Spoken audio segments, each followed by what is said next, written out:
A'udzubillahi samiil alim minasyaitonir rajim. Bismillahirrahmanirrahim. Alhamdulillahirabbil alamin. Wassalatu wassalamu ala asyrafil anbiya'i wal mursalin wa ala alihi wa sahbihi ajma'in, amma ba'du. Alhamdulillah, bersyukur kami kehadrat Allah Subhanahu Wa Taala dengan limpah kurnianya juga Kiai Lutfi Basari, tetamu kehormat kami daripada Indonesia yang merupakan wakil ahli majlis ulama Indonesia dapat hadir ke Universiti Tun Abdul Razak atau singkatnya Uni Razak. Alhamdulillah, Kuala Lumpur. Baik, saya memperkenalkan diri. Saya merupakan pensyarah ataupun dosen di sini di Universiti Tun Abdul Razak ini, dan saya mengajar mata pelajaran ataupun subjek Tamadun Islam. Alhamdulillah, pada hari ini kami sangat bersyukur kerana Kiai dapat hadir, meluangkan sedikit waktu untuk berbicara, berbincang dan bahas tentang isu-isu yang berkaitan dengan tamadun Islam, insya-Allah taala bismillah. Apapun, pertamanya saya ingin tanya kepada Kiai, bagaimana Kiai faham tentang tamadun Islam, sebab apa yang kami maklum, Kiai merupakan antara individu di Nusantara yang banyak menghasilkan karya penulisan berkenaan dengan tamadun Islam. Jadi Kiai melihat perkembangan tamadun Islam itu daripada dahulu sehingga sekarang bagaimana? Baik, terima kasih Bapak Izzuddin. Ya. Terima kasih saya diterima di tempat yang sangat mulia ini, di Universitas Abdul Razak. Mudah-mudahan semua berbarokah. Ya, insya-Allah. Kalau berbicara tentang tamadun Islam alias kemodernisasian Islam, perkembangan Islam, perkembangan zaman Islam ini sangat luar biasa ya. Ya. Zaman sekarang ini Islam bukan lagi ada di buku-buku.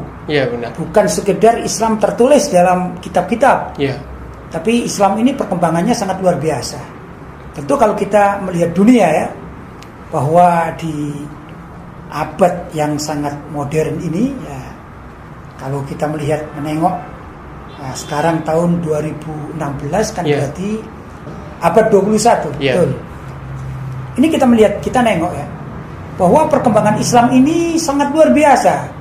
Jangankan di dunia yang dulu sudah ada Islam sejak zaman dahulu kala, seperti di negeri-negeri Arab atau di tanah-tanah Melayu. Ini bukan hanya itu, kita tengok di Eropa, kita tengok di tempat-tempat lain di Amerika. Ini luar biasa. Islam ini semakin dikenal oleh masyarakat dan semuanya sudah mengenal Islam. Benar. Di satu sisi, Islam seringkali menjadikan objek dari suatu hal yang negatif, tuduhan-tuduhan negatif. Tapi di sisi lain yang sangat luar biasa, misalnya dulu di Denmark ada pelecehan terhadap Nabi Muhammad. Ya, penulisan kartun itu. Penulisan kartun. Tapi Allah SWT menghendaki yang lain. Benar. Tatkala Islam dilecehkan, Islam dihina, di sisi lain orang yang semula tidak kenal dengan nama Muhammad Rasulullah menjadi ingin tahu. Ya, benar. Dengan demikian tiba-tiba orang-orang yang semula tidak peduli terhadap Islam, juga tidak peduli terhadap nama Muhammad, menjadi ingin tahu kenapa ini Muhammad kok menjadi objek pelecehan. Ya, benar. Kemudian mereka bertanya, mereka mencari informasi sampai mereka tahu, dan pada akhirnya setelah mereka tahu dengan detail tentang figur Nabi Muhammad Sallallahu Alaihi Wasallam, ternyata mereka sudah banyak yang masuk Islam. Alhamdulillah. Itu alhamdulillah demikian. Ini salah satu bentuk tentang perkembangan Islam di dunia Islam. Dunia Islam. Kalau di Malaysia sendiri bagaimana kira-kira ini perkembangannya? Kalau di Malaysia, alhamdulillah, di Malaysia perkembangan Islam kalau di peringkat awal tidak jauh beza dengan Indonesia. Tidak jauh beza. Kalau melihat kepada sejarah yang lebih konkret, kita bisa melihat buktinya terdapat di Muzium Negara Malaysia. Tempatnya pun tidak jauh daripada ini. Jadi dikatakan bahawa para miswara itu diislamkan oleh Said Abdul Aziz. Said ini al-maklum, kita merujuk kepada habaib, golongan habaib. Beliau hadir daripada Madinah. Kalau tak silap mana, memang daripada Madinah. Jadi bermula daripada itu, Islam diperkuatkan dalam bentuk kerajaan, iaitu kerajaan Melaka. Lantas Melaka itu pula menguasai tanah-tanah Melayu, termasuk di kepulauan sedikit kepulauan Indonesia kan. Dia menguasai di kawasan itu. Dan alhamdulillah, biarpun British datang, biarpun Belanda pun pernah hadir, dan juga pihak Portugis pernah menjajah, namun keutuhan akidah umat Islam dalam kalangan orang Melayu tidak luntur, alhamdulillah. Dan mereka berpegang kepada Ahlussunnah wal Jamaah. Alhamdulillah. Akidahnya Asy'ariyah dan Maturidiyah, mazhabnya Syafi'i. Dan kalau kita melihat kepada penulisan-penulisan yang terdahulu, contohnya Syekh Abdullah Fahim, dia merujuk kepada, kalau tasawuf itu memang ada sekali 3, iman, Islam, ihsan, seiring di dalam penghayatan Islam, penghayatan kehidupan berteraskan syariat Islam yang dipegang oleh umat Islam di Malaysia, alhamdulillah, sehingga kini. Kemudian kalau di Malaysia selepas merdeka, kita ada sebelum merdeka itu dibentuk perlembagaan. Perlembagaan dustur negara. Negara. Di dalam itu dia mengatakan Islam agama rasmi Malaysia. Alhamdulillah. Agama lain tidak bisa untuk dakwah kepada Islam, tidak bisa. Tidak boleh, haram. Menjadi satu kesalahan di sisi undang-undang. Kemudian umat Islam tidak boleh murtad. Ini di Malaysia. Umat Islam ada hukuman kalau murtad. Apa jinayat, termasuk jinayat? Dia akan berhadapan dengan mahkamah syariah. Di sini ada mahkamah sivil, ada mahkamah syariah.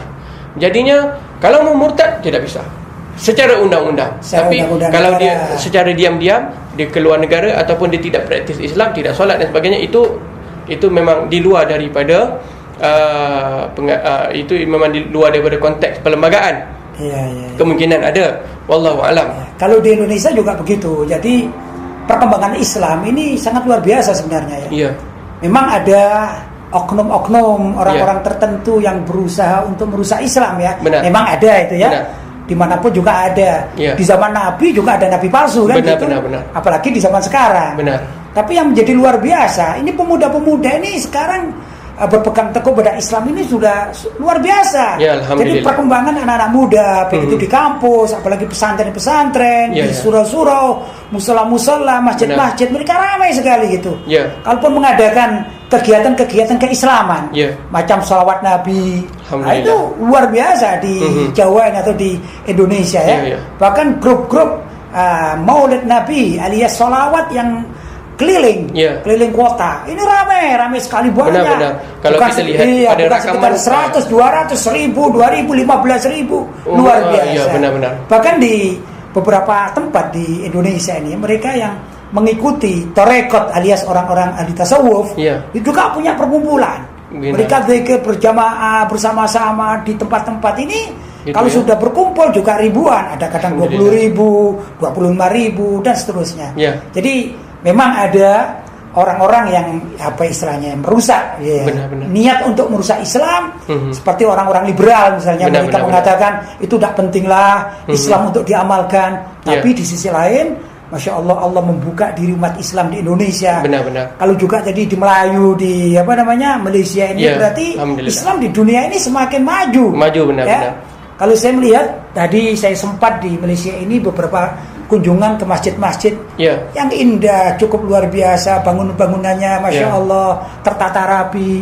Tapi di Indonesia juga demikian. Di Indonesia ini juga bangunan-bangunan masjid menandakan bahwa orang masih cinta dengan masjid, membangun masjid. Ini juga di beberapa tempat. Bahkan juga pesantren-pesantren, pendidikan syariat, itu juga banyak. Kalau saya gambarkan di tempat saya sendiri itu ya, namanya suatu kecamatan kecil, kota kecil kecamatan itu ya. Ini satu kecamatan di tempat kami ini yang terdaftar resmi pesantren atau ma'had ya, pesantren, madrasah barangkali di sini ya, yang belajar tentang masalah diniyah saja, agama. Itu lebih dari 30 pesantren, satu kecamatan kecil. Belum di tempat-tempat yang lain yang luar biasa. Nah kalau misalnya di Malaysia ini gimana pendidikan Islam? Pendidikan Islam. Kalau di Malaysia ini ada dua. Satu yang mengikut silibus ataupun mata pelajaran yang disukat oleh Kementerian Kerajaan Malaysia. Satu lagi yang terbina, terasas dengan sistem yang seperti mana Kiai masukkan di madrasah-madrasah. Yang madrasah ini dia ada macam aliran. Ada guru, kalau gurunya itu pulangnya daripada Yaman, Al-Yamani punya. Kalau yang pulang daripada Patani, nanti silibusnya banyak merujuk kepada Patani. Yang pulangnya daripada lain-lain, daripada lokasi yang lain-lain. Kalau gurunya hanya mahir berkenaan dengan Quran dan juga hafazan, hanya sekolah tahfiz. Jadi itu memang wujud, tetapi yang lebih banyak adalah sistem yang mengikut silibus kementerian itu yang ni. Namun kita tidak nafikanlah juga bahawa yang seperti madrasah yang merujuk kepada pesantren yang Kiai maksudkan tadi, memang wujud. Namun ada kalanya bila guru meninggal dunia, maka habis. Gitu. Penerus itu kadang-kadang kurang tidak berapa jelas. Kalau kiblat dari ulama-ulama, ulama-ulama mana yang menjadikan kiblat masyarakat Malaysia ini? Baik, alhamdulillah. Kalau dahulu dia sebenarnya begini. Dalam konteks Malaysia, seseorang mau berceramah, mau menyampaikan ilmu di surau-surau dan masjid, perlu ada tauliah. Dan tauliah ini dipegang oleh jabatan agama. Rasmi ya? Ya, rasmi. Jadi jabatan agama tidak akan membenarkan orang-orang yang cuba untuk menyampaikan ajaran selain Ahlussunnah wal Jamaah. Namun ada kalanya ada orang yang pada peringkat awalnya mereka tidak menzahirkan bahawa mereka daripada aliran yang lain, lantas mempengaruhi pemikiran dan merosakkan ajaran. Ya, jadi sebenarnya semacam itu memang ada ya. Ya, benar. Tapi memang kita warga Ahlussunnah wal Jamaah ya, kita harus luruslah cara berpikir ya. Di Malaysia, di Indonesia, di Singapura, kita harus kembali rujuk kepada ajaran para ulama salaf terdahulu. Benar. Nah, kalau kita yang muda-muda juga kita lewat perguruan, secara resmi semacam pendidikan perguruan universitas. Ya, universitas. Abdul Razak. Tun Abdul Razak. Abdul Razak. Ini kalau misalnya diadakan kajian-kajian Ahlussunnah wal Jamaah sesuai dengan ajaran para ulama salaf terdahulu yang mengikuti Asy'ari, Maturidi. Mazhabnya kalau kita di sekitar Nusantara ini adalah mazhab Syafi'i dalam berfikih. Bertasawufnya mengikuti mazhab Imam Al-Junaid Al-Baghdadi misalnya, Imam Ghazali yang terkenal dengan kitab Ihya Ulumuddinnya. Maka kalau itu yang kita sepakati dan kita sama-sama lah begitu ya, kita berusaha menyamakan persepsi dalam bab ini, insyaallah Islam ini semakin jaya di bumi persada Nusantara ini. Ini kita harus mengadakan persatuan-persatuan di ulama-ulama di mana saja, paling tidak di Nusantara ini, sehingga benar-benar Islam di Nusantara ya. Ini menjadikan Islam Ahlussunnah wal Jamaah yang adem ayem itu dingin, damai, tentram begitu ya. Kita tidak ingin seperti terjadi gejolak-gejolak di Timur Tengah, di Syria, di Irak, di Afghanistan dan sebagainya. Kita tidak ingin ya. Dia sebenarnya satu masa saya sendiri pernah runsing ya, bagaimana aliran selain Ahlussunnah wal Jamaah ni mendapat tempat di sisi masyarakat. Namun dalam satu pertemuan di Majlis Muasalah Bainal Ulama yang diadakan di Kuala Lumpur, Habib Omar bin Hafiz pernah mengatakan bahawa sebenarnya yang perlu disalahkan adalah kita. Yang hadir waktu itu guru-guru pondok, yang hadir waktu itu adalah asatizah, yang hadir di situ adalah dosen-dosen. Kenapa salah kita? Kita tidak menyampaikan dakwah secara syumul, lantas tempat-tempat yang tidak sampai dakwah maka dimasuki oleh selain Ahlussunnah wal Jamaah yang tidak tahu bahawa itu bukan Ahlussunnah wal Jamaah. Saya ingat tatkala saya datang di Malaysia ini untuk mendampingi guru saya Abuya Syed Ahmad bin Muhammad bin Alwi Al-Maliki. Waktu itu kita hadir di Pahang, juga hadir di Kedah gitu. Belum menyampaikan demikian juga. Maka hendaklah masyarakat Islam di wilayah Nusa Tenggara ini mempertahankan akidah Ahlussunnah wal Jamaah sesuai yang dulu diajarkan oleh para wali 9. Iya, benar. Kita Nusantara kan mengenal wali 9 Kalau bahasa Jawanya itu wali Songo ya.